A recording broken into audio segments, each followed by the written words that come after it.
creepy, and cool TikToks that will blow your mind. Are you ready? Are you ready? Let's go! Disclaimer: this video is for entertainment purposes only. Please do your own research, as these clips haven't been fact-checked.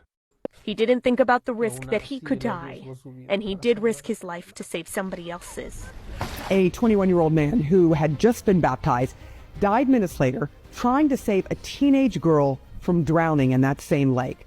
Fui un héroe. He was a hero. No lo pensó para rescatar a alguien más. He didn't think twice about rescuing someone else. Linda Lopez had seen her struggling and went to help her. They were there with a church group. A boater performed CPR on the girl, and she survived. He did not. I really begun to, it hadn't sank in yet, like it's hard. He was a hero. He had just been baptized and, gave his life to the Lord. And he was a strong boy, and they should be very proud of him. So, in the original news story, after they were all baptized, they went swimming to enjoy the day, and the girl went too far into the water. And then he went to save her. So 17-year-old Kate Moyer was picked up by the couple while she was hitchhiking, and she was taken to their house. Again, she was repeatedly, she said Catherine sat and watched and took notes while David her, and she was given drugs, but she was pretty savvy, and so she only pretended to take the drugs. She would put them under her tongue and then spat them out. So she was never out of it altogether. And she thinks maybe that saved her life. So David went into work on the Monday. So he's maintaining this life. While he was at work, someone came to the door, and Catherine, for whatever reason, failed to re-secure Kate's bindings. And so while she was at the door, Kate escaped out a window. But before she left, she put her lipstick and a piece of paper with her phone number under the mattress to prove she had been there. Jumps out the window, runs into the street and flagged down help, and was taken straight to the police. The lipstick's idea is amazing. What a quick thinking woman Kate Moore is. And I've seen multiple sources reporting that the male cops didn't initially believe her. Then a young female cop believed her and took her seriously. Then they realized what they were dealing with. North Korea launches one missile at us. We're going to launch 82 in response. 82? 82. Seems a little excessive. There is a sense of overkill, literally and figuratively. It's like go big or go home.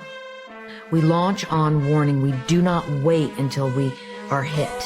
The president now has a responsibility to limit further damage. That's what his military is telling him.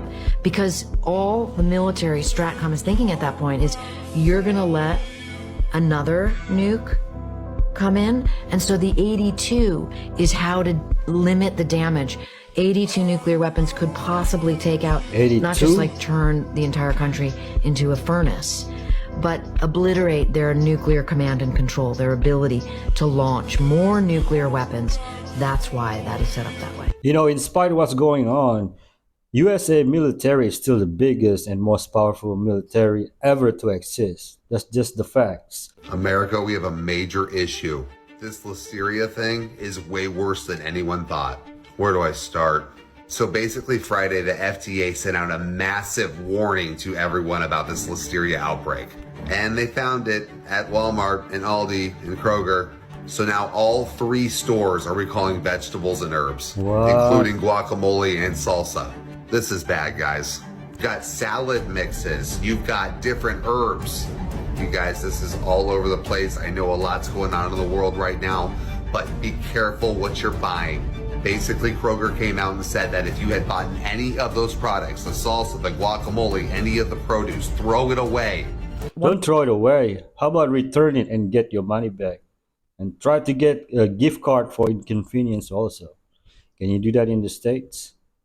Something that will forever be burned into my brain is the last known photo of Andrew McCauley and his final words before being lost at sea. On January 11th, 2007, 38-year-old Andrew McCauley attempted to kayak almost 1,000 miles across the Tasman Sea from Australia to New Zealand. This didn't seem crazy to him because he was a mountaineer and a really experienced sea kayaker, having completed multiple long-distance solo kayaks in the past. He even led an expedition where he paddled over 500 miles on his kayak, but he wanted to do something bigger, something that no one had ever done before. So his goal was to be the first person ever to solo kayak non-stop across the Tasman Sea. But his journey would only last 1 month as he completely disappeared. Andrew's trip started out great. He would document his travels for his family by taking daily photos and videos of himself on the water, and he seemed to have a nice little setup. He was paddling on a new 19-foot insulated kayak with a yellow fiberglass canopy that had a cartoon face on it, which he named Casper. This was placed on the cockpit for protection against rough storms out on the open water, and when he went to sleep at night, he would seal himself inside, allowing a ventilator to let in airflow, but it prevented any water from getting inside the kayak if it became submerged. But suddenly, a month into his journey, he encountered a massive storm with dangerous waves that sent him and his kayak into multiple barrel rolls 30 feet under the waves. Ooh. Somehow, Andrew survived the storm with only a little bit of damage to his kayak, and things seemed to be turning around. He even sent his wife and young son a message saying, quote, "See you 9 a.m. Sunday." So his friends and family started planning his welcome home party. But on the evening of February 9th, just 1 day later, he sent out a horrifying distress call, and it's something that I will never be able to forget.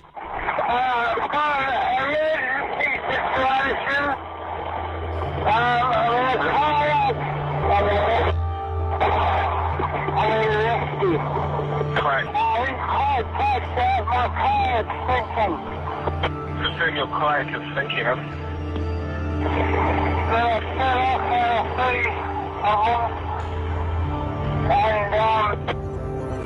Kayak 1, kayak 1, kayak 1.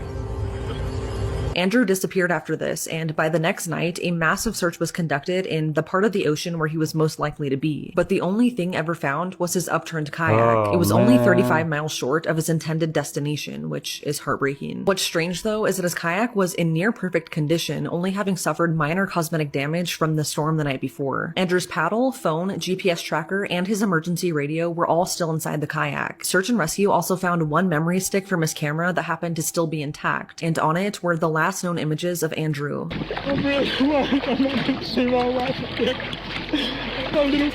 This is the last photo that he ever took, and it's haunting. You can see the absolute fear and horror in his eyes. 3 days later, the search for him was officially called off, and to this day, he has never been found. Because of the strange condition in which his kayak was found, conspiracy theories started to spread about what really happened to Andrew that night. But the most logical explanation is that he likely capsized while Casper, the canopy, was out of place. If Casper wasn't secured in just the right position, it would fill with water like a bucket. So if he capsized, he would have to swim out of the kayak, push it upright, and then climb back in, which would be incredibly hard to do in a massive storm and just in general. So the theory is that he did capsize at some point, and with the kayak being so heavy with all of his gear, it was probably too heavy to flip back over. He then likely got separated and drowned. Oof. Although his body has never been found, Andrew is presumed dead and is likely somewhere still out there in the Tasman Sea. A wife and a young son, and he chooses to do this? Incredibly selfish, I think. Once you start a family, you owe it to them not to take unnecessary risks. I am a concealed carry licensee. I do have my firearm on my right hip. As long as you don't reach. I'm not reaching. You're good. Yes. Can I put my car in park? Yeah. Okay. Roll down the window so you all can see on the inside. Thank you. How you doing? You're good. You're good. All right. So I am a concealed carry licensee. I do have my firearm on my right hip and my license, proof of insurance, as well as my ID around my neck. Can I get them for you? Yes, you can. Okay. All right. As long as you don't reach. I'm not reaching. You're good. You're good. Is it on your right? It's on my right hip. Yep. Yeah. You see it? Yeah. Where are we heading to? Where? I am heading to the Chicago Park District. I help people obtain their perk cards, concealed carry licenses, things like that. I've seen your videos. You see my videos? I've seen your all right. So you see I'm doing what I teach people to do now. All right. You are. All right. You all matter. You're matter. You matter. So, all right, and my insurance is up here. I'm just letting you know that. Go ahead, sir. Okay. Go All ahead. right. All right. 10-4. Here's the insurance. Okay. Question, Mr. Brown. Yes, ma'am. You get stopped a lot for your front license. I do. And here's this. I have no excuse. My front license plate is actually right there. You can see it right there in the back. I don't want to reach, but if you look at the back pocket right there, yeah, right by my head. So yeah, I just didn't put it on there. That's the only thing. Yeah, but I do get stopped because of it, and it is a bona fide reason to stop someone. So you're good. All right. We appreciate you. No problem. Being as transparent and cooperative. Yes, ma'am. Yes, sir. Yes, sir. Yes, sir. Try to show you when they pull off. You think I'm playing? It was an unmarked. It was an unmarked car. See, they're right there, unmarked. As long as you don't reach, it's crazy to say. What it looks like when a parent walks up to the outside of a baby box, opens the door, places the newborn inside the medical bassinet, takes the orange bag, shuts the door, and walks away. This child is picked up from this baby box within 2 minutes. All right, I don't think I'll ever get over. I think this is a good thing. At least, you know, the baby is safe. So there's this very, very strange looking weather phenomenon going on over Mexico right now. And I need answers. I need somebody to tell me what this is. What am I looking at right now? What is that? Wait, it gets weirder. It looks mechanical. It doesn't look like a natural thing. What is that? Somebody tell me what this is. Certain is up to some BS. Talk about this, but people are like, she didn't just say hunting poop, right? Yeah. Tell us about hunting poop. This is so weird. I know, like in North Korea, literally nothing to throw away, including your poop and pee. So governments gives this quota. They are so poor they cannot even afford the fertilizer. The country makes long missile like test, ICBM. They cannot make the fertilizer, so they ask people. Give them quota. Like in your family, if you have 4 people in the family, bring 1 ton of poop in January. How is that possible? I mean, does a family of 4 make 1 ton of poop each year? No, and you're not. No. You don't even poop once a month if you are starved there. Right. You don't poop at all there, right? So weird. What are they expecting? So that's why we have to go steal poop. Yeah. And hunting for poop. And thieves, there are poop thieves. And in the black market, they sell poop. So that you can make your quota. So rich people, the government officials, they have money. They go black market and buy the poop and then meet their quota. Otherwise, they're going to get punished. That is so, like, letting that sink in is so frigging bizarre. It is. Right? Like, the idea that you have to collect something that most of us would never want to touch, and you're stealing it from other people. That's the craziest thing I've ever heard. And where do you store it? How do you keep everything from stinking? You guys ain't hear what happened to Neil? Oh, you remember him, that How I Met Your Mother star that was in more films than I can count and threw one of the weirdest parties ever? See, Neil had a problem. He threw a Halloween party worse than a Diddy party. Because at this party, it featured a dismembered meat corpse of Amy Whitehouse. To put this into perspective, it can't be shown on social media. It was a dismembered looking head of Amy, made out of rib bones, meat, and hot dogs that was supposed to resemble her unalive. And he asked for this to be made only 3 months after she passed away from her addiction. And it was also stories of the meat cake having alcohol surrounding it, and if you know, that's how Amy passed away. But he got away with this for over 10 years actually, with no one noticing, until he got found out. Somebody decided to dig up this picture from his party 10 years ago with a note next to it making sure you know it's her. Now this was probably the worst time for this to come out. Cancel culture was at an all-time high, and he just got a new show on Netflix. He didn't want to lose it. He thought, hey, this happened 11 years ago. If I throw out a quick little ChatGPT apology, all will be forgiven. But then people decided to look a little bit more into him and realize this wasn't the only weird thing he's done. He decided to get on a live show with a helium balloon, inhaled the helium out of it, and said, I never sounded more like a T word than now. And doubled down on his apology and said, looks like this will be the second time this week I'll get the chance to say the word again. But back to the story. He was cooked. He lost his show on Netflix, got dragged through the mud, and then took a step back from social media. He tried to come back online, but no one forgot, and I don't see anyone forgiving him for a while. I had to go on a deep dive to find out what the T word was. Rhyme with granny. In 2024, the most terrifying movie of the decade, Long Legs, is set to deliver a chilling experience. Spanning 30 years of missing persons and family massacre cases, Nicolas Cage gives the most horrifying performance of his career. The story begins with a little girl doing her homework alone at home. Suddenly, she's drawn to a car outside. As she goes downstairs to check, someone mimicking a bird call lures her closer. There she is. The almost birthday girl. Oh, but it seems I wore my long legs today. What happens if A series of family massacres in the community in recent years, the FBI sends agents to investigate. Harker suddenly has a hunch and looks at a nearby house, convinced that something suspicious is inside. When they knock on the door and are about to state their purpose, they are shot dead by someone inside. Harker quickly draws his gun and cautiously enters the room, finding it covered in dust cloths. He sees an old man with his back turned, and as if under a spell, Harker is drawn into a dimly lit room where he is subjected to a test accompanied by mechanical sound. A number has been generated between 0 and 100 inclusive. What is the number? 0.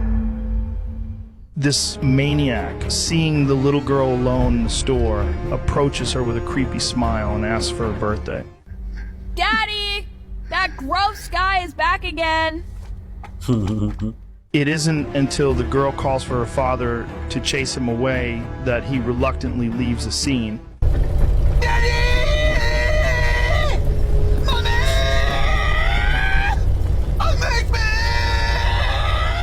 The police, using a photo provided by Harker, quickly identify a strange man named Dale. Since the police found no concrete evidence against him, only his obsession with the occult, Harker decides to meet Dale himself. As soon as Dale sees Harker, he starts rambling incoherently. Unable to understand him, Harker questions Dale about his accomplices. Knock, knock on the farmhouse door. A nice lady with a Bible and a congratulations, you have been selected. You may now collect your gift from the church. It says it right here. Unexpectedly, Dale suddenly slams his head hard against the table until it's a bloody mess. In that moment, he seems possessed by Satan. Not scary at all, and don't get the long legs reference. Nicolas Cage was funny though.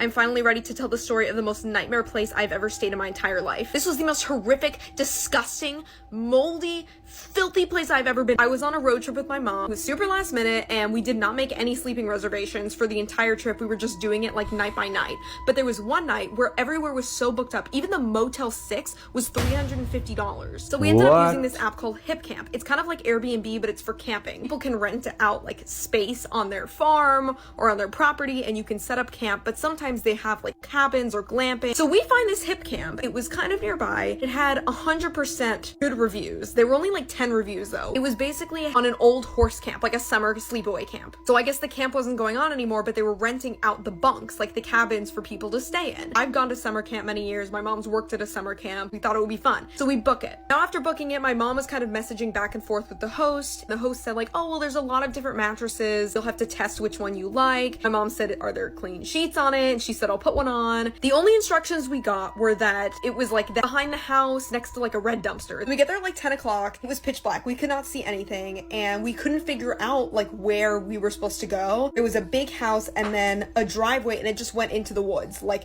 pitch black, literally in the woods. And it was so narrow that we didn't know if we could get the car through. I get out with my flashlight and I start walking up the road to see what's there, and it is creepy.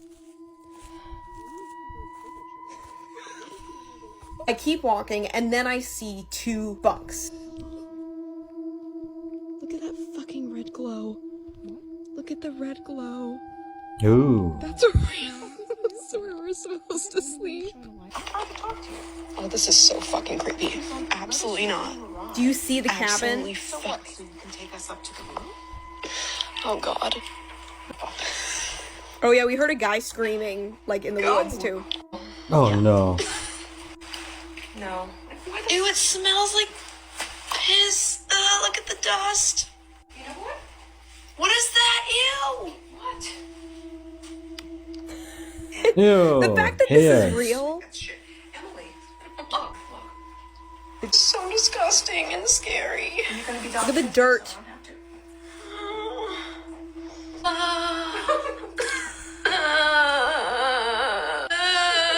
Wait to see your 3-4. Needless to say, we ended up sleeping in the car. The next morning, I woke up and took some videos of the other cabin. By the way, I think this was the bunk we were supposed to sleep in, because there was a red, clean sheet on the top mattress of the pile of like 10 mattresses. See that clean sheet on top? On the mold? Look at this. Decaying blanket. The smell, guys. I can't tell you. Moldy, smelly couch. So in the morning, we get a text from the woman that's like, so here's how you're gonna get to the site. Why did she not text us the night that we were staying there? Like, we already figured it out. My mom was pissed, so we go to drive. There's like a house where the host lives on like the horse camp. We drive down to the house and stop because she wanted to go talk to the host. There's a little boy that is sitting on the porch playing with a toy. Creepy, creepy. And he's like, yeah, playing with a toy. He just looks at us. And we look at him. And I said, excuse me, is your mom so-and-so? Like Jane. And he's like, no, I was Betty. And I was like, oh, well, is Jane home? And he's like, yeah, she's home. I'll go get her. So he runs inside, comes out about a minute later and says, she's not home. Really? Really? You just said she was. But what are we gonna do? It's a little boy. So we said, okay, and we left. I left the longest review on this place. Like, no pictures, no reviews show, like, the pile of, like, pubic hair. Like, what? Like, the mold, the filth, like, what? Next night, we stayed in a place that actually had a clean shower, and I cried tears of joy. If you're in upstate New York, do not stay at that horse camp. Don't do it. All sleepaway camp is enough for me to say no. What?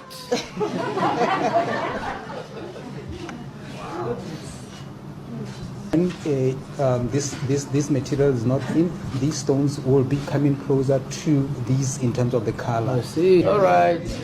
Yes. Oh, you just want my face hidden, eh? It's the largest stone recovered in the world through a processing plant. So it's the second and largest in the world because of the Cullinan. So our stones or our diamonds go through a processing plant. It was recovered in the mega diamond recovery. Hey! I think it's going to look good on my middle ring finger. Okay, now tell us what happened to the Cullinan diamond. Who ran off with it and who now has it? What are we doing, guys? We are just enjoying. Yeah? Just enjoying what? Here for picnic. Picnic. Yeah. Where's your picnic stuff, guys? In the car. In the car. Yeah. Right. You're here for a picnic? Yeah. Is that what we're doing? Yeah. You know what you're doing. I'm looking at you. The guy with the camera?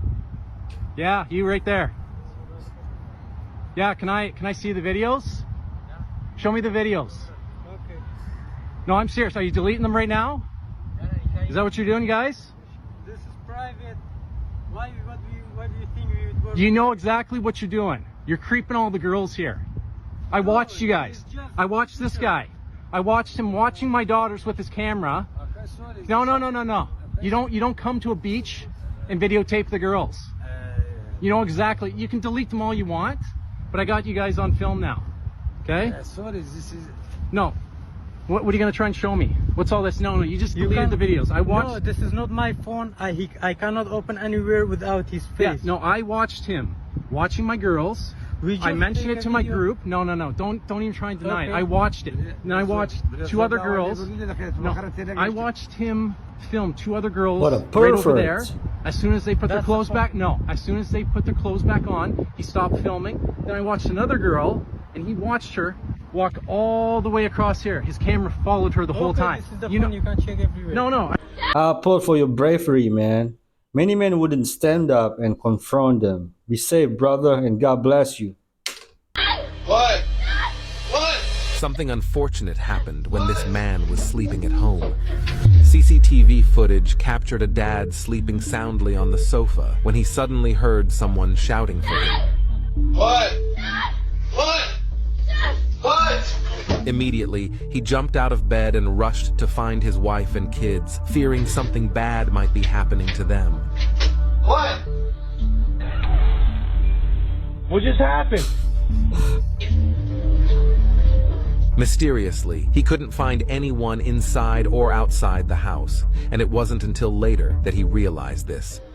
Shut up, Josh. Holy it was the movie. Ironically, the yelling from earlier turned out to be coming from the TV he had turned on, but fell asleep, and he was actually relieved that nothing bad had happened. Holy it was the movie. Tell me, what do you think about this?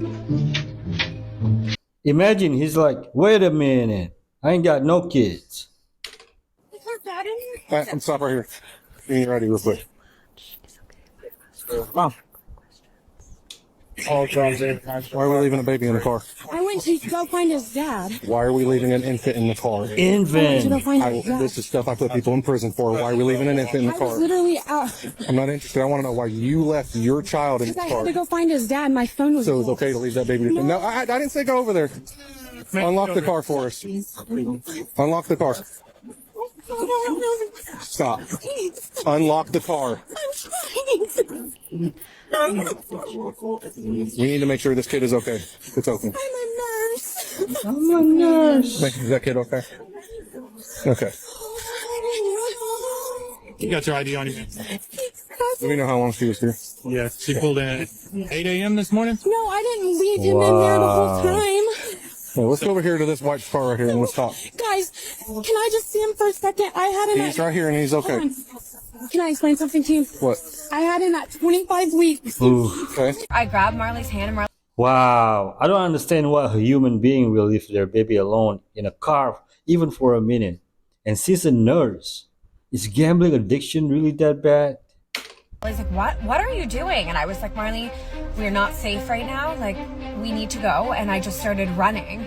We were at the park in Guelph and she was doing the monkey bars like she's been practicing. Anyways, when we first got there, there was a man, another man, and a child, and then like a woman who was with them sitting on the bench. But the other man stood by Marley and I the entire time, like pacing, staring at us. Him and his I'm assuming his wife, would look at each other and then they would look back at us. He kept like kind of surrounding us and I was getting nervous, so I was like, okay, Marley, it's time to go. And she had gone to the end of the monkey bars and then walked like on the playground. And so there's a wheelchair accessible ramp and I was still on this side. And so she was over here and the man came and stood and leaned on the railing where she was.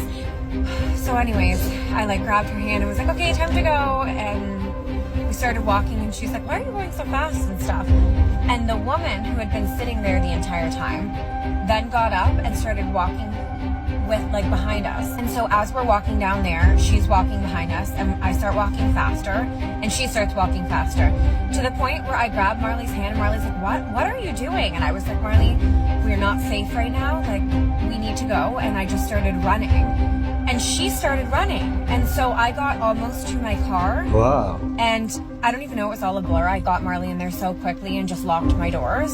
And I turned around and she went back to the park. So it's not even like she was actually coming to her car.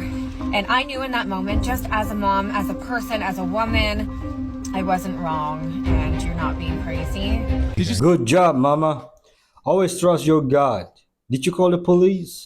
See how hot it got in India? No. It's record heat. It's getting up to like almost 130 degrees in parts of India. No freaking way. The streets are melting. That's so scary. It's not as bad as what's happening in Britain, though. Oh yeah, the UK. Dude, heat strokes over there. They have a heat wave coming. There's just like pictures of them like just sweating and like pouring water on their heads. And it's like, it was literally 78 degrees. Fahrenheit? Yes. Oh, come on. What are we doing? I will say they don't have AC though. Yeah, it's true. That's true. But still. Can we comment on these degenerate punks in the climate change community vandalizing Stonehenge? Yeah. This behavior makes me want to not support your cause. This doesn't make sense. Vandalizing art. Like, you'll get us on your side if you start like big CEOs like occupying Wall Street, kind of like how they did back then. It's like, go after the man, not after like people who enjoy art and history. Yeah, silly people. Silly people. Now, I saw where they got it right. I saw this morning where they literally broke into Taylor Swift's like airfield and they spray painted her car or jet and everything like that. I'm like, do that. That's cool. That's fine. Yeah. Stonehenge makes no sense. No. It's 80 degrees Fahrenheit or 69 Celsius where I am. Guy named Jim Barfield has somehow figured out where all of King Solomon's treasures are, including the Ark of the Covenant. Money. Dude. So when they found the Dead Sea Scrolls, there was this copper scroll, and forever they didn't really know what it meant. And he was a investigator for the fire department. So he's like, I kind of want to give this a shot. And he literally figured it out in like 15 minutes. He's like, this is not a piece of literature. He says it's literally like a treasure map. Dude, someone call Nicolas Cage right now. But what's crazy is he's just like looked at it from just like an investigative point of view, and he's like, oh, this is what it's saying. It's here, here, here, and here. And then when he went to these people, like these archaeologists, they're like, you're an idiot. And then he went to this one rabbi. You have no idea what you're talking about. And he's like, can I show you? And showed him. The rabbi was like, and he stood up, grabbed his face, and kissed him on each cheek and says, you have no idea what this means. Wow. He said,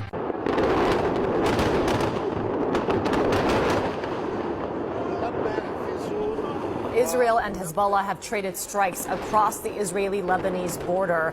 The latest round of attacks began early this morning when Israeli forces launched what it called a preemptive strike against Hezbollah targets in Lebanon. Hezbollah says it launched more than 300 rockets and several dozen drones toward Israel. Hezbollah calls it the first phase of its retaliation for the recent killing of its top military commander. As far as the situation in Lebanon itself, the official national news agency of Lebanon has described the strikes by Israel this morning as the most intense that Lebanon has seen since hostilities began last October. This is the truth about asset stripping. This past May, Red Lobster filed for bankruptcy. In 2014, this private equity firm called Golden Gate Capital bought Red Lobster for $2.1 billion. But Golden Gate didn't just pull $2.1 billion from its pocket. Instead, it used what's called a leveraged buyout, which allows private equity firms to buy a company using debt that then becomes owed by the company that was bought. So in 2014, Golden Gate Capital went through some version of this process to buy Red Lobster. With a bunch of debt to pay off, Red Lobster immediately sells almost all of its land to a real estate company for $1.5 billion.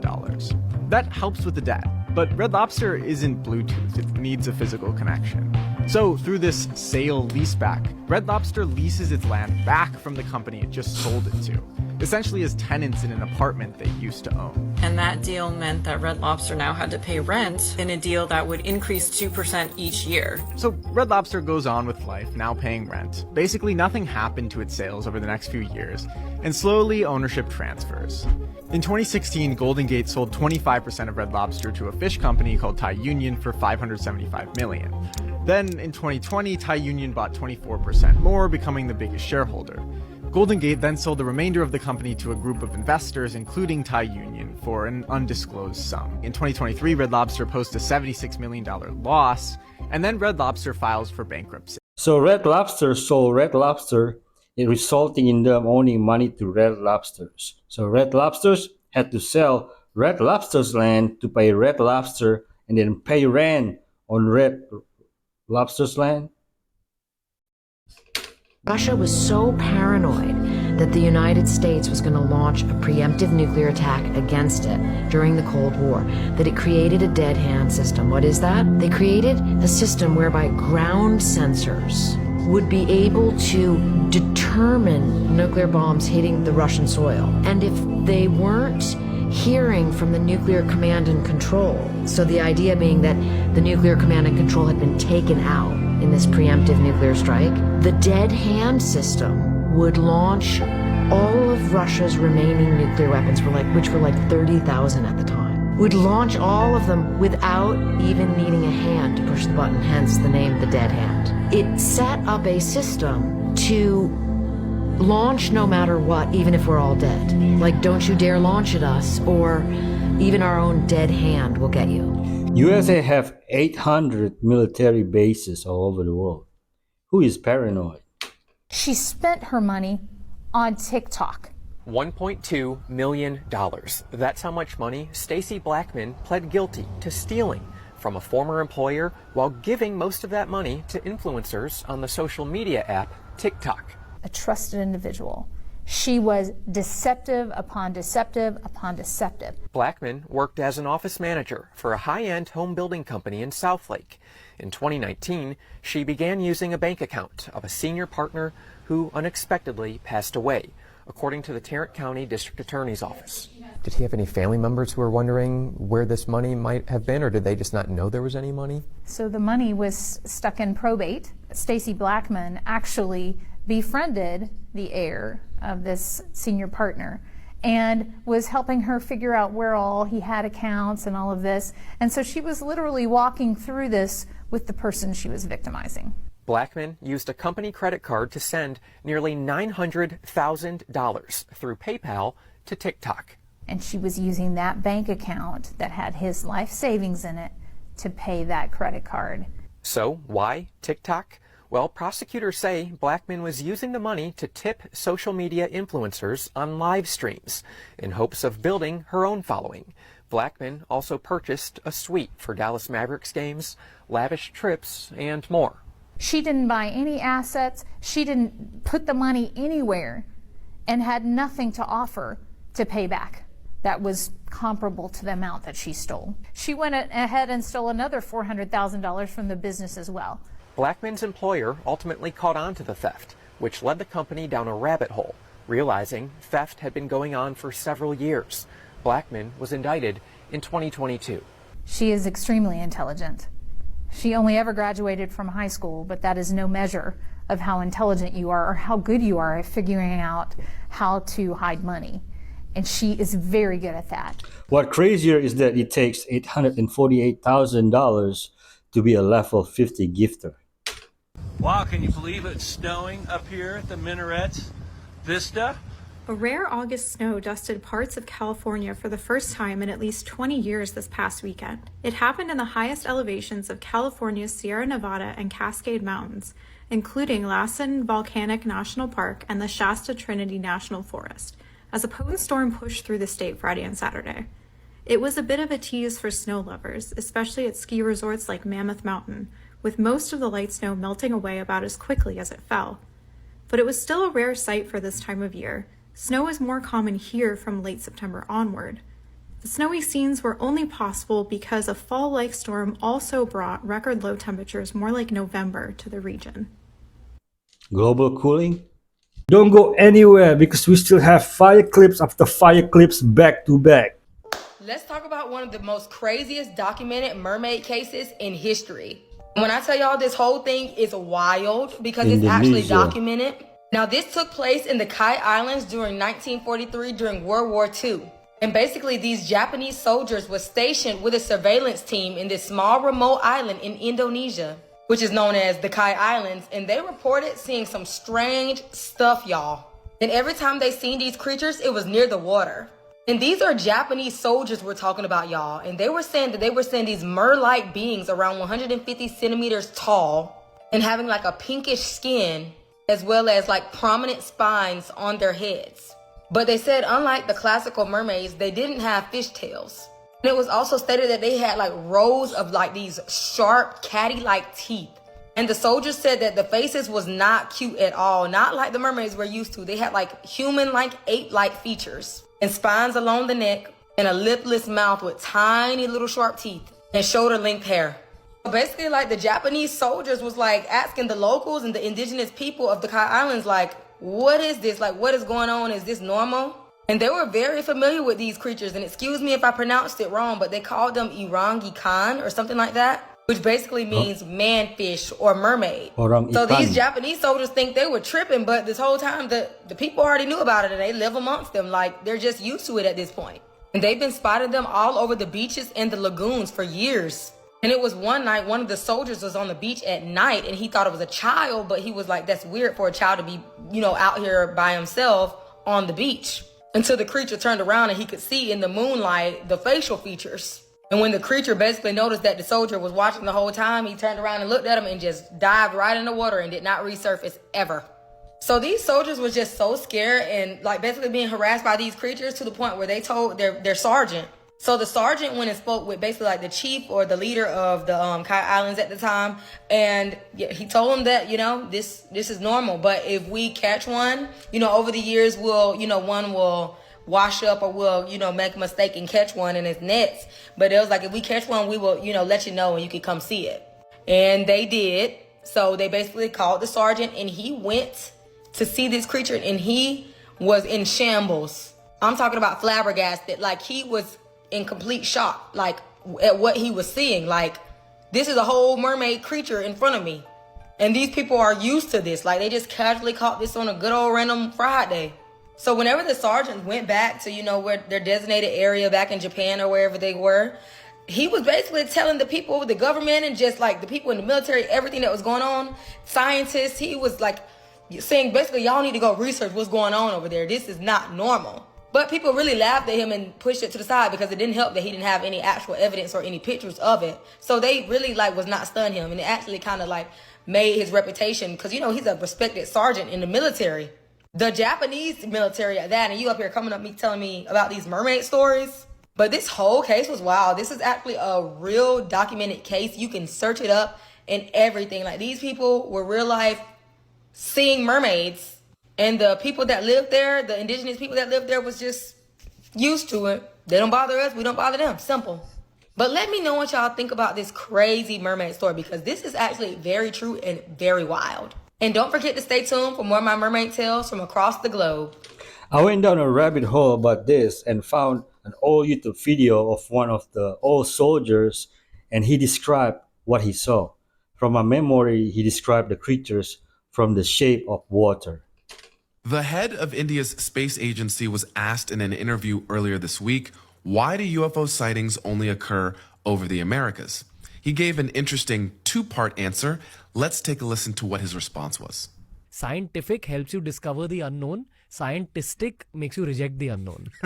Maybe that's a good definition. But let's actually speak about this alien situation, sir. How come UFOs are only spotted in America? And Blue South beam. America. That's where you hear most of it. See, many Project times these Blue type of beam. observations are much more feasible in the northern latitudes, southern latitudes. See, equatorial region are always cloudy.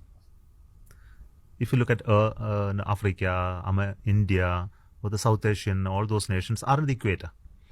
The northern European and American are in the northern latitudes. And on the southern latitude, you don't have any nation other than Australia.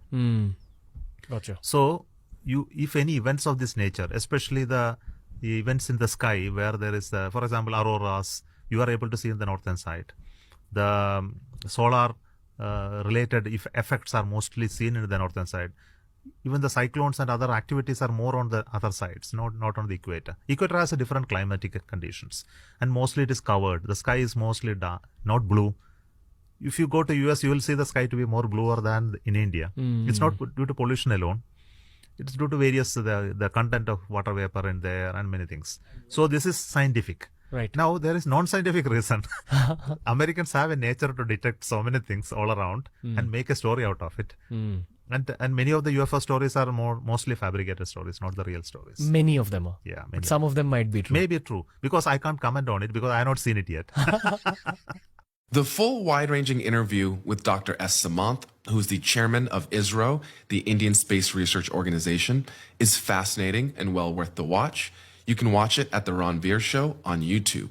And he gave us two answers to the UFOs over America's question. One being the usual answer people bring up, which is Americans like to fabricate stories, be the center of attention, etc., etc. But his other part to the answer I did find interesting, because you don't hear it as often, which is that there is a feasibility difference about your ability to even have a sighting in the first place based on whether you're closer to the equator versus closer to the poles. And that was, again, an interesting first principles perspective to get added to the lexicon. So, yes, the majority of sightings are either prosaic or fabrications, but there is still the 1 to 2% that is curious. And that's not only in the public sphere, but that's also what we hear coming out of official programs like the All Domain Anomaly Resolution Office, which still has a set of cases, 1 to 2% of the time, that show anomalous behaviors that don't yet have a prosaic explanation. One of the most famous UFO events was in Zimbabwe. You know, the one with the kids? Everybody wants a sick Miami mansion on the water until that property tax hits. Let's look into it. Last year when the property was built, the assessed value last year was 99,000 bucks. The property was reassessed, and now I'll be paying either $303,000 depending if the budget is approved, or if I get lucky, I'll pay only $276,000 for the year in property taxes on this property. That's why I'm always telling you guys, I would never have these types of expenses for the yacht, the property tax, the estate, if my income was not guaranteed by the federal government. It just doesn't make sense, and I would not be able to sleep well at night if I had to depend on active income, on W-2 income, on ordinary income. That's why Section 8 is the best strategy if you want to scale and be able to have expenses like this. Guys, I'm doing a free training this Wednesday, 8 p.m. Eastern Time. Spots are limited. I'm also going to show you my Section 8 software. Click the link in the bio if you want to join and learn. The downside about America having to pay $300,000 a year for a house that you already own. What is that? The only 3 expensive things owned by Jacob Rothschild. The last one is worth $8 billion. Number 3, the Rothschild Fabergé egg. It was custom made for Rothschild himself by Russian jewelry designer Peter Carl Fabergé in 1902. Worth a whopping $180 million. It is the most expensive Fabergé egg in the world. It is made of high-grade materials such as rose gold, precious stones, and enamel. The surface is encrusted with countless diamonds and jewels. It was once kept by the Rothschild family in the underground treasury of the estate, guarded by 5 bodyguards. Almost no one has ever seen the real thing. Number 2, Waddesdon Manor. It is located in Buckinghamshire, England. It was built by Baron Ferdinand Rothschild in 1874 on 6,000 acres of land and took 8 years to build. It is valued at $3 billion, including various art collections. It is one of the family's most valuable properties. Every year, a large number of politicians and royalty have dinner parties and deals in it. It was at one time forbidden to open to the public, and then the British government was forced to allow it after negotiations. It has now been donated to the National Trust. Before revealing number 1, please let me know in the comments section what other facts about the Rothschilds you know. Number 1, Exbury Gardens. It is a garden built by Lionel Rothschild and covers about 2,000 acres. It is adjacent to the New Forest National Park in the UK. Since Lionel was an avid plant lover, you can see almost all the plants in the world in it. One of the most expensive plant areas is worth up to $800,000 a square meter. If you accidentally guess a bouquet of flowers, you can never imagine how much it is worth. They control all banks, which means they control the world, which also means they are worth an estimated $500 trillion, but exact amount is not quite known. Researchers have been watching for months, waiting for a huge iceberg to break away from an ice shelf in Antarctica. That break was confirmed today.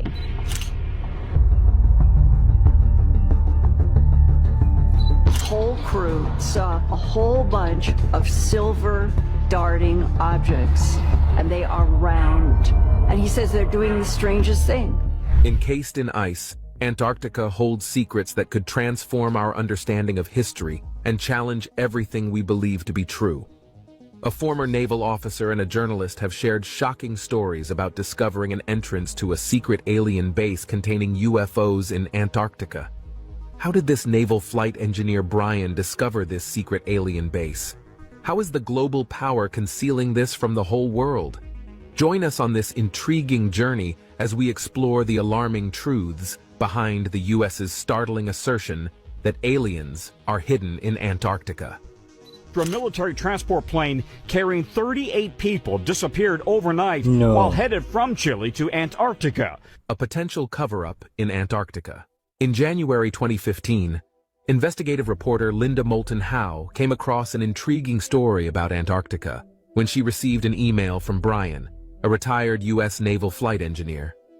Brian had a wild tale from his service in Antarctica during the 80s and 90s. He claimed to have witnessed some strange things in his 4,000 hours flying over the continent. The most startling part of his story was when he found a huge, perfectly round hole cut into the Antarctic ice, leading down to a glowing cave entrance. Things got even stranger when attempting to get closer. All the electronics in his aircraft malfunctioned, forcing them to restart the plane urgently. After this incident, secretive authorities seized records and gave Brian and his crew the cold shoulder. Driven by the wildness of Brian's account, Linda investigated further. Brian later revealed more details. In 1987, during a supply mission from McMurdo Station, he and his crew were suddenly tasked with retrieving something from a remote Antarctic camp.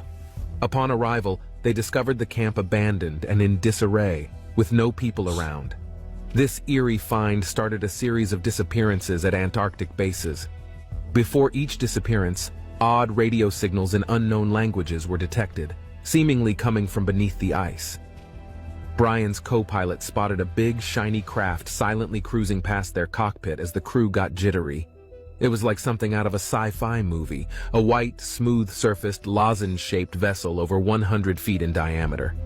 Brian did what he was supposed to and reported it when they returned. Here's where things get dicey. Men in black suits showed up at McMurdo, accompanied by big-shot naval commanders. They ordered Brian to retract his report about the weird aircraft, but he refused, facing threats of serious consequences. Weeks later, while checking out a remote area, Brian picked up a faint distress signal from inside an ice shelf. He traced it to a bizarre circular hole in the ice, glowing mysteriously. But as they circled to check it out, their plane went dark. All systems shut down. It was freaky, but luckily they got backup power and made it out okay. Back at McMurdo, Brian sent a coded alert about the strange ice hole, but surprisingly, a bunch of classified convoys headed there. Brian then found himself grilled by a panel of suited folks from DARPA, who warned him to keep his mouth shut about the weird sightings in Antarctica. Conspiracy theorists say advanced civilization lies beyond Antarctica. New Yorkers, who the hell designed the Jackie Robinson Parkway? You think this is scary? Drive to these twists and turns with no shoulder lane on the Jackie Robinson Parkway. You gotta be a Jedi to make it through these tunnels. It wasn't easy for him, and it's not easy on us. Could've put that straight.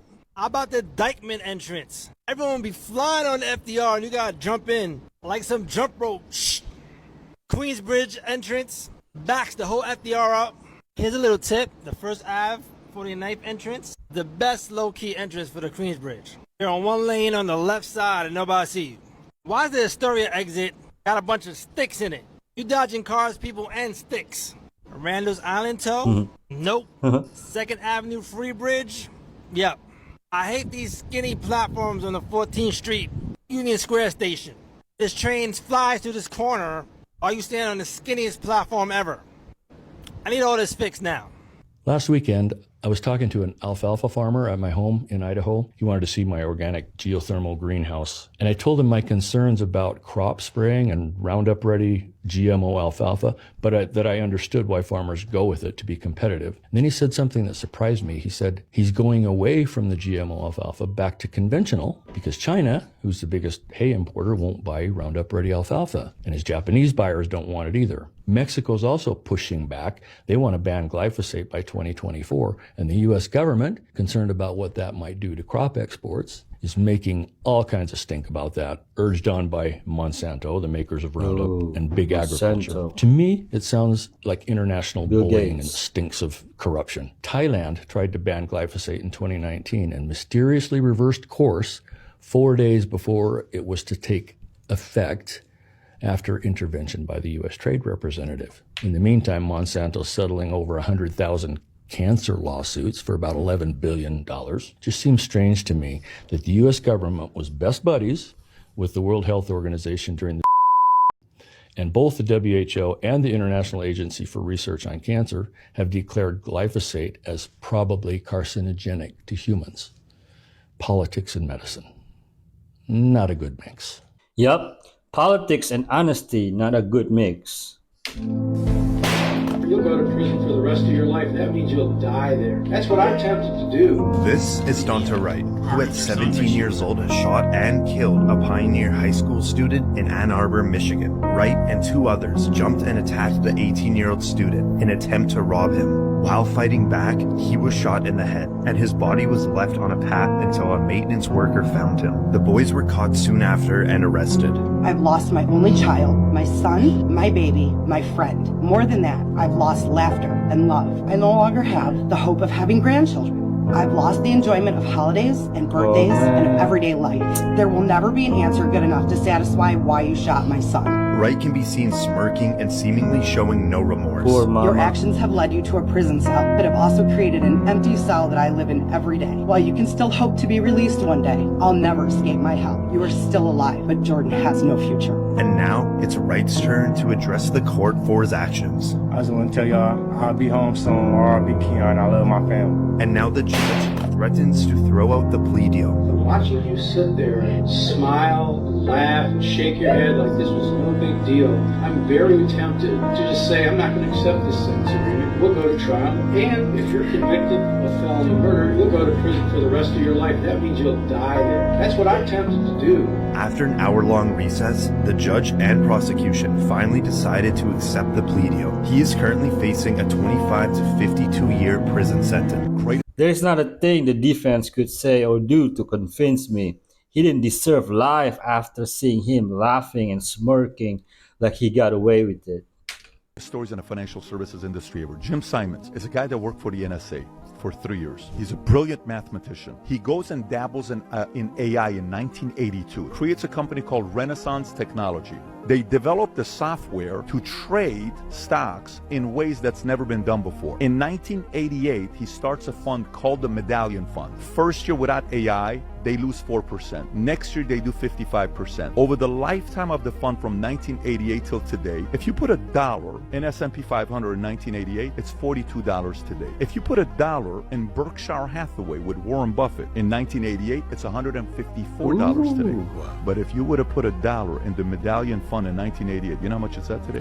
$44,000. Wow. Annual rate of return of 69%, net rate of return to their investors of 39%. They crushed it so well with this AI that's a secret AI. They don't give access to anybody. You know what they did in 2005? They called all their clients. They said, hey, take your money out, moving forward. This fund is only for current and previous employees. We're not taking new money anymore. Medallion Fund destroyed it. The founder died earlier this year. It's worth $30 billion. Warren Buffett and Charlie Munger speak so highly about these guys. Wonder what BlackRock's AI looks like. Getting weird. Part Infinity. On this episode of Why the Whites Wonder.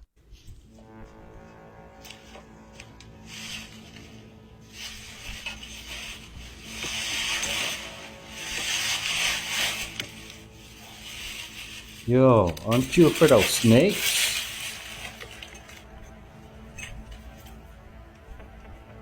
That is wild.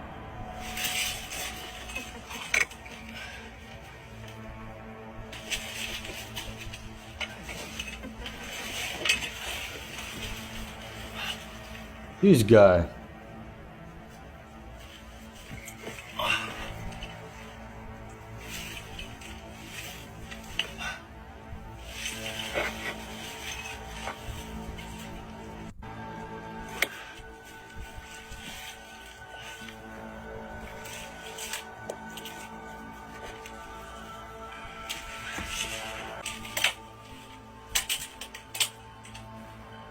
Where are you going? Ooh.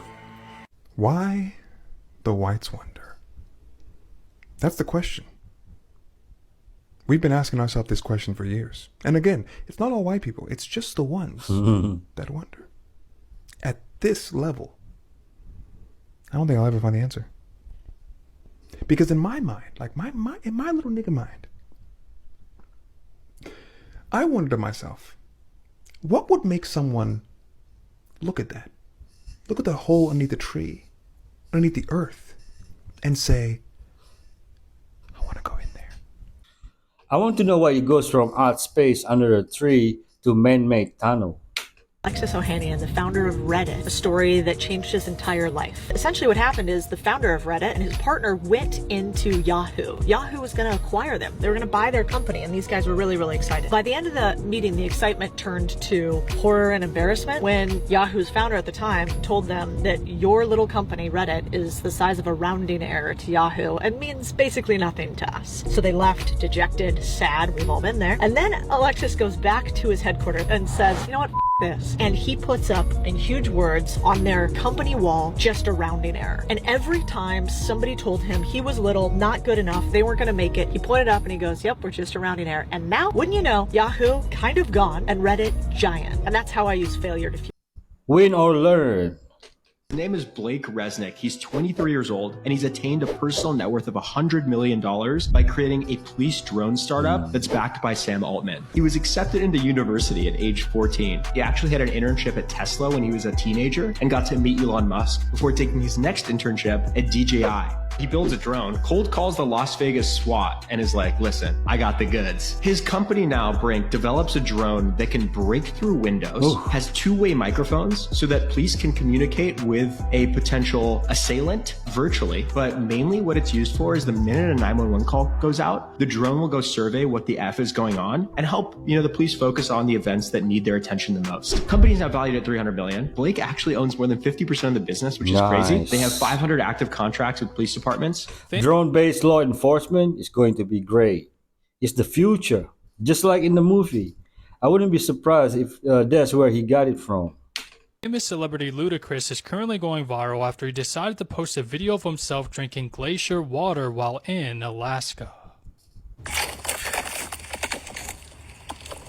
Now, glacier water is always described as pure and clean, and in the full video, Ludacris even stated this is something that he's been wanting to do for quite some time, to drink glacier water while in Alaska, and obviously, he did it, but after he posted his video, a lot of people told him he probably shouldn't have drinking this water. Now, although the water looks very fresh and clean, it is reported that a lot of the glacier water in Alaska, especially water that is not running, contains a lot of bacteria, parasites, and viruses, so Ludacris drinking this water without boiling it or anything was probably not the smartest idea.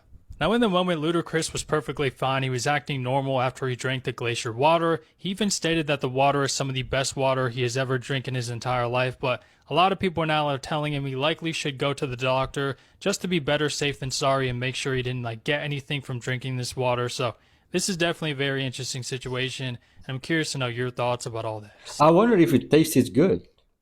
I can't believe this article was taken down because it went so viral when it first came out. This guy spent $160,000 on clothes to see if it would make him more money. Normally he just wears old.com t-shirts and gym shorts, but he wanted to see what would happen if he upped his wardrobe. He shopped mainly at Tom Ford, Dolce & Gabbana, and Burberry. Suits like this cost $2,000 to $7,000 each. Briefcases like this are $3,000 each. These shoes can go up to $5,500. The guy in this article is Neil Patel, and he's a famous marketer. He also does a lot of sales meetings. He has a spreadsheet where he tracks closing ratios, pitch price, and more. He said, when I dressed extremely nicely, the people in my meetings felt I was extremely successful. For that reason, these people wanted to be associated with me, and it helped increase my closing ratio from 25% to roughly 40%. Out of every 10 meetings, 4 result in the company signing up with me now. The difference was so huge that it brought in an extra $692,000 in revenue. There are so many crazy stories in this article about all the different ways dressing well made the author a lot more money. It's an awesome read, and it was super popular, but then it was mysteriously taken down. If you want to see the whole thing, put this URL into Wayback Machine. That's how I got it for this video. But honestly,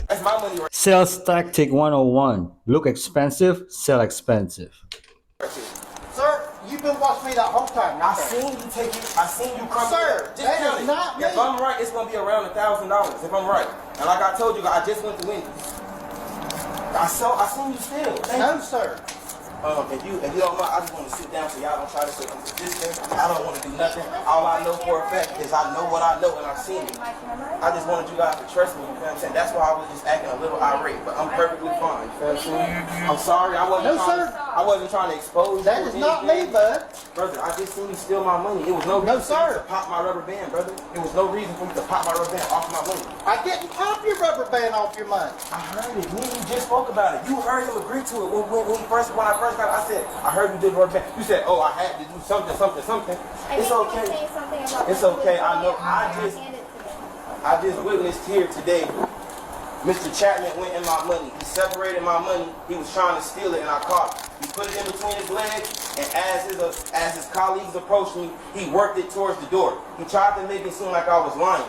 I'm not going anywhere. I'm in full custody of these officers. I'm being detained. I'm not going anywhere. I don't want any problems. I'm not armed. I didn't do anything wrong. I was just pulled over for a traffic stop. He just tried to steal some of my money. Okay, we're hearing you, but there's no need to say all of No, that. I was just looking at the camera. No, I just know how it goes. You feel what I'm saying? I don't want to cause. My camera's on the entire Yes, ma'am. time. All right, Yes, so ma'am. let's take it down a notch. Yes, ma'am. I apologize. I'm We're so good sorry. here. Yes, ma'am. So what are we gonna do about this problem? Because he just tried to steal some of my money. sir, And I'm I not did trying not. to put any allegations on him. I'm not trying to say anything. I'm not using my words like to try to hurt anybody. I just know what I know. And then I don't even like the fact, but I know you guys have like special protocol.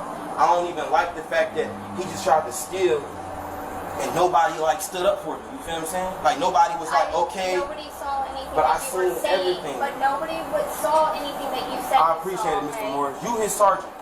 Yes, he is my sergeant. Sir, I have 20/20 and I can read. I remember when you called him out, I could tell you everything he said to you. Perfect timing. This was perfect. Perfect that you called me out this time because you didn't know the protocol to how a federal warrant was supposed to be taken care of. Correct and incorrect? That's correct. That's the reason reason why I called him out to ask. But you just separated. Whoa, so what was the purpose of you separating my money while you gave her money, while you just watched her count my money out in full? Because you just wasted you wasted an evidence for it. Because now she has to rewrite a totally different number. So if I would have agreed to the number that I didn't know when she asked me, then I would have been like ridiculed or foreseen as a liar or something. That's why I didn't answer your question, ma'am, because I said that I had just went to Wendy's. I believe that's my receipt. I only ordered a 10-piece nugget and I ordered like a fry and something to drink, so I didn't know the actual amount of the money. All I know is when my girlfriend got off work at 5 o'clock, I was supposed to give her that money for the rest of the bills, and she was going to get her car back. I was in a car wreck this week. That's why I wasn't in my own car, man. That was my girlfriend's car, Diamond Alexander. That's why when you initially pulled me over, and y'all probably have my phones, you can see the call record. I called her at like 4 or something to let her know, babe, I'm being pulled over in your car. In my eyes, I thought it was gonna be for the T-tag, temporary tag thing, the sticker, but like It was initially just for your speed, I promise you that. no, I apologize, sir. I apologize. I'm just trying to do what I gotta do. But I know for a fact what I heard. I have 20/20 vision. I'm not a criminal. I don't do things that I'm not supposed to. I heard him tampering with that rubber band. Okay. That rubber band was on that money because my girlfriend gave me the money this morning and told me I wasn't even supposed to be in her car. I just took it because I didn't want to be Ubering around all day, and my girlfriend had a car and she was going to work. I was supposed to be picking her up off Central at her job, at her little, where she do cosmetics at. With that money, we supposed to go to the bank. Y'all, I'm pretty sure when y'all check the car, y'all see the little Chase. What's your full name? Moncrief Tyree Moon. M-O-N-C-R-E, last name Moon. Do we have all your information? Yes, sir, but I want to know what y'all gonna do about Mr. Chapman. Okay. He was just caught at work, tampering with evidence. Mr. Moon, I'm gonna do my job, all right? So I want it wrote down. I'm not gonna lie. Now, listen, Mr. Morris, I'm not gonna cut you off. Listen, there's nothing I can give you right now to tell you what I want to do. But like, what I can tell you what I want to do is if you're alleging that he did something, obviously. Google Henry Chapman. It will tell you the officer was arrested and charged with embezzlement for stealing $900. The world for the comfiest mattress, and they found it in Germany and placed the largest mattress order so that all of the properties have the best mattress. And that's where people talk about how comfortable the bed is. The robes cost $250 a piece, and if you take it home with you, they don't charge you. Ooh. Like the Four Seasons experience is one of comfort, and it wasn't done by accident. You know why it's good about that? That Four 250, Season? that robe, like you talk I'm gonna about that try. robe. If ever anybody even comes to your house and gets a chance to see it, like you're proud of that Four Seasons robe because it's so good. Like it actually was. It's actually when you don't look at it through the eyes of a bean counter MBA. You know, who would freak out that a $250 robe was gone. But that's the difference between a good brand and a great brand, because a great brand knows there's a long-term value if somebody is taking your robe like that. Yeah, and they're investing in your brand. They're going to stay with you many times over. Even with the dog, they ask your dog's name, and then they make a dish with your dog's name on it. You know, when you go in there, it's amazing. Yeah, well, when we stayed there in Montreal, they knew that the dog was coming, and we came in. There's like a dog bed. There's like a dog food tray. It was a dog treats were set up for her. It was above and beyond experience. Interesting people you've never heard of. A 19-year-old secretly lived in the AOL headquarters in Palo Alto, California for over 2 months. Everyone just assumed he worked there, but he ate free food, used the gym showers, and even slept in conference rooms, all while working on his own startup. This man from the Indian state of Mizoram has the largest family in the entire world. He has 39 wives, 94 children, 14 daughter-in-laws, and 33 grandchildren. And they all live under the same roof. A 1980s college freshman named Mike Hayes asked his friend who worked at the Chicago Tribune to write an article telling people to donate 1 penny to his college tuition. He graduated with his degree in food science after being donated 2.9 million pennies. This man had 9,999 roses sewn into his girlfriend's dress before proposing to her. 9,999 represents forever in the Chinese culture, and if you're wondering, she did say yes. Okay, she better be. Oh, the second one. Does he even know all his children's name? North Little Rock. Tell me what that girl looked like. Oh man, I loved her. I forget her name. Oh wait, I think it was Ruth. Okay. She was a heavy set, big old yellow hair, and had buck teeth. It had a gap between the teeth. That's what it was. And she was like honey colored skin, and she had her hair was not really long. It was. How tall do you think she was? She was about 5'7". How much do you think she weighed? She weighed about close to 200, about 170, 180. Pretty big girl. Yeah. Right. Now, where did you meet her at? Okay, down in the crack house. Her and about 6 other girls were sitting on the porch. The dude selling crack in there. I stopped to go in there. I seen the girls, that's why I stopped. We stayed together 2 days or more. I think about 3 days. We was going shoplifting. We went to Sears. We went to Kroger's, and that's where I got busted. They took me to jail, and she went and stayed in the car. And the manager of Kroger's, I guess he got tired of her laying on his property in that car. He called the station where I was at in North Arkansas to drop the charges. So he can come down and get this gal and car out of here. They cut me loose. So we was headed toward that place where Walmart's original store bent. I hooked off the road and back into that little woods.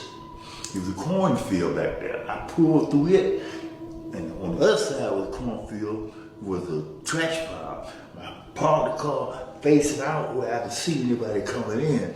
So I pulled her out of the car.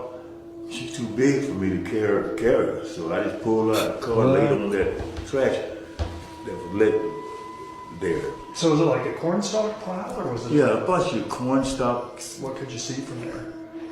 I could see the highway, and in the woods is that way. But it's right outside of Little Rock. I was about 10 miles from it. From North Little Rock, you think 10 miles? Yeah, it was about 10 miles. Okay. Hey, tell me about Northern Kentucky, the girl that you met in Columbus. So you meet this girl, I guess you're at a strip bar downtown Columbus. I went on my car, and this white girl come out behind the building. And I'm in my trunk. She walked over to me, said, come on, y'all, can you take me to Miami? Describe this girl to me. She white, black, what she look like? She was white, blonde hair, dishwater dishwater blonde they go. It's short. Short, like shoulder length, Yeah, or no, ear length, a little over his ear length. like a bob? Yeah, like a bob. Okay. And how tall do you think she was? She was about 5'7". How much do you think she weighed? She weighed about 130. How old do you think she was? Oh, she was about 25. Okay. You mentioned before that you said she kind of had like this hippie aura to her. Yeah, she did give you a hippie feeling. I think she was some kind of hippie, yeah. So you go to Cincinnati, you mess around on Vine Street, and then eventually you guys both get in your car and you cross over the bridge into Kentucky. Tell me about going into Kentucky. We got to Covington and then we continued through Covington. Mm-hmm. And there was a park that they were having a festival there. And she heard the music and shit off that band in there. And by her being a hippie type, she wanted to get to that. But the police came over and peeked in our car. We really wanted me to move out of there. So we, instead of going in there, I took her the other way. Right. Winding around, they got hills out in Kentucky, and the road winds around the hills. I seen a little short road going up the hill. And up top there was vegetation, wasn't no houses or nothing. And so I pulled up in concealed the car in that little vegetation up there on top of the hill. So tell me about this road that goes up the hill. What kind of road is it? It was like a dirt road. Okay. It was like dirt. The grass was growing in the middle between two tracks. When I left her up in that little road up there, on the side of that little road, she was like partially concealed by the vegetation. I left her there. Las Vegas. He sounds like Grandpa talking about his wild times until you realize what he's saying. Absolutely no remorse either. Wicked. You speak? I used to interpret for the UN. You're an interpreter for the UN? Yes. When? How many languages do you speak? All necessary. Can you speak a few languages for me? Sure. Почему ты думаешь, это очень хочу, что я лишь работа? Is that Russian? Yeah, a little bit Russian, a little bit of, yeah. What about French?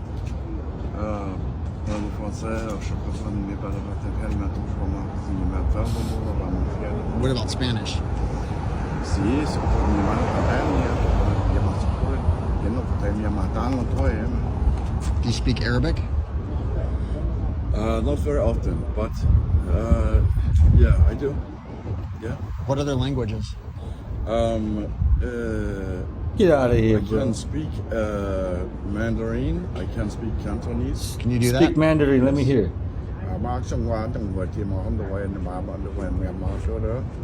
What? Thai.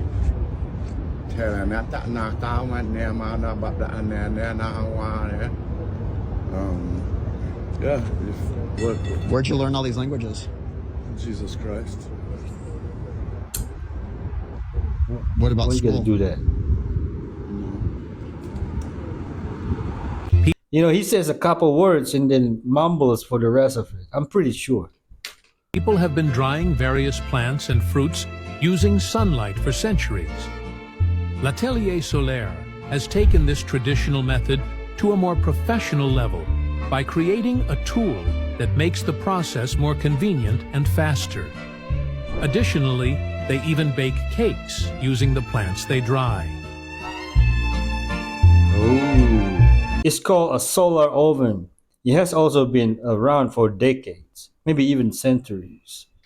Having a rough day, just wanted to spend some time alone, and so she decided to drown her daughter. It was July 13th, 2024, and 7-year-old Piper Elliott and her mom Brandy went to go visit Piper's dad in the hospital. Piper's dad had been in the critical care unit, but he was just transferred over to a regular hospital room, and Piper wanted to go see her dad. By all accounts, when Brandy and Piper got to the hospital, nothing seemed wrong. There was nothing out of the ordinary. Piper had even brought her dad these little coloring book pages she had colored for him so he could hang them up on his wall. After visiting the hospital, Brandy and Piper decided to go back home. Brandy walked out of the apartment and sat at the bottom of the stairwell. She said she was having a rough day and just wanted to spend some time alone. Shortly after sitting at the bottom of the stairwell, 7-year-old Piper went outside to go be with her mom. I can only imagine that Piper simply wanted to comfort her mom. They were obviously going through a lot, but Brandy did not see this as comfort. She saw it as annoying, and when Piper refused to go back into the apartment, she took Piper across the street. There was this grass pathway that ran alongside the creek, and the two began to walk, and shortly after starting their walk, Brandy took Piper down to the creek, held her below the shallow water until she stopped moving. After Piper had stopped moving, Brandy decided to pull her out of the water and begin CPR, but it was just too late, and Brandy called 911. When police arrived on scene, they found 7-year-old Piper, who was unresponsive, so they rushed her to the hospital. Unfortunately, doctors were unable to resuscitate her. She was pronounced dead at 11:45 p.m. They had to go into Piper's dad's room at the hospital and tell him that his 7-year-old baby girl was no longer alive and her mother was responsible for taking her life. When Brandy was brought in for questioning, she made a full confession. After hearing this confession, police arrested Brandy and she was charged with the murder of her daughter. Brandy told the judge that when Piper was 2, she lost it like she did this time, and she had postpartum depression and was given medicine for it. She said that her husband was a veteran who was disabled. She was going through a lot and was having a rough day. Despite her claims of having mental health issues, neither her attorney or the prosecutor decided to get her mentally evaluated. Though Brandy was denied bail and sent off to jail to await her next hearing. Brandy was supposed to go to court on August 19th, 2024, but just the weekend before she was supposed to go to court, she was rushed to the hospital with a severe head injury. Jail confirmed that she was not attacked by another inmate, but they didn't say if she had done it to herself, and because the case is so recent, there's no updates whether Brandy will survive this head injury or be able to stand trial. In my opinion, I feel like Piper was just trying to comfort her mom. They were clearly going through a lot at the time with her dad being in the hospital, so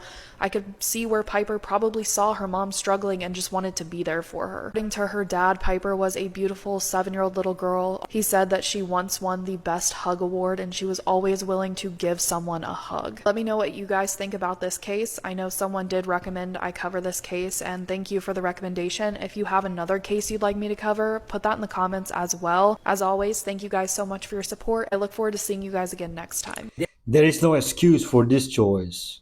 Foul human need DP. They verilated the eyes. They put something in my eyes and they verilated it. What? They verilated the eyes. Idiot.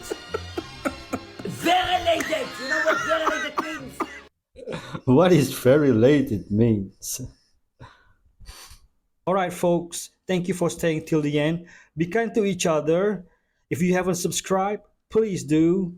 And don't forget to like or dislike so I can make a better content. There's a free gift below. And if you want to buy me coffee or support me through Patreon, the links are in the description below. Have a prosperous day and God bless.